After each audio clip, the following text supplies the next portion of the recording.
News Sirajganj এনএসটিভি। সিরাজগঞ্জের উল্লাপাড়ায় তেলবাহী একটি truck নিয়ন্ত্রণ হারিয়ে গাছের সঙ্গে ধাক্কা লাগলে ট্রাকে থাকা হেলপারের মৃত্যু হয়।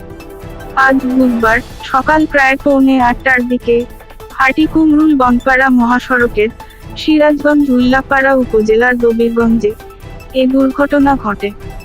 হাটিকুমরুল হাইওয়ে থানার ভারপ্রাপ্ত কর্মকর্তা ওসি আব্দুল ওয়াদুদ বিষয়টি নিশ্চিত করেন। নিহত ট্রাকের হেলপার বাবু মুন্সি নাটোর জেলা সদর উপজেলার আব্দুস সালামের ছেলে।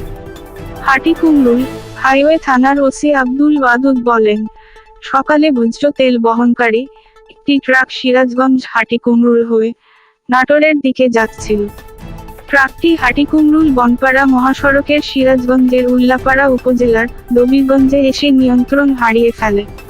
তখন ট্রাকটি রাস্তার পাশে একটি গাছে ধাক্কা খায়।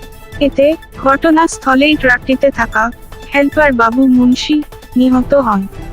ট্রাক ও মরদেহ উদ্ধার করে থানায় আনি স্থানীয় পুলিশ বাহিনী।